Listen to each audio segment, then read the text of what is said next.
Potong sini. Potong. Potong yang ni. Tak payah deh. Ekor. Ekor tu ada lagi ekor. Oh, betul dia. Terpotong isi pula. Jangan rugilah. Adik potong kepala, adik buat macam ni. Adik jangan potong sini, potong macam ni ah. Adik tegakkan kepala dia, potong macam ni ah. Ha. Potong ekor. Ha, potong depan sikit. Potong. Hai, tu hidung dia je dik. Betul sama. Macam ni. Ha, rendah sikit, letak rendah sikit. Rendah sikit pun depan mata. Ha, tu melecit dalam mata. Haji Lu buat ni lah. Benda. Dia buat dah. Apa tu? Pizza. Pizza udang. Ayam. Chef. Wow, sedap aroma dia. Chef Liok kot. Jauh benar.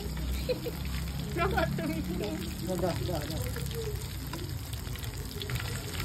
Dah sadar tak apa. Ini tepung gandum campur. Ini sikit.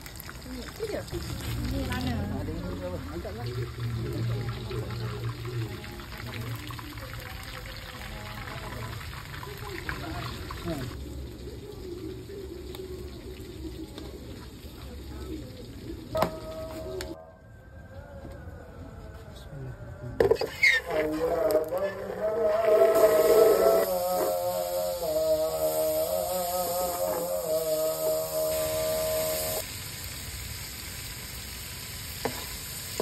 Macam mana miok ni? Miok dia. Oh, dia situ.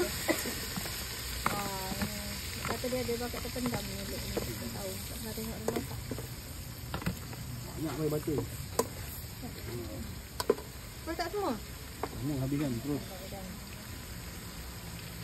Itu susu dia. Kita cari kuat. Apa? Bukan warna Susu cair?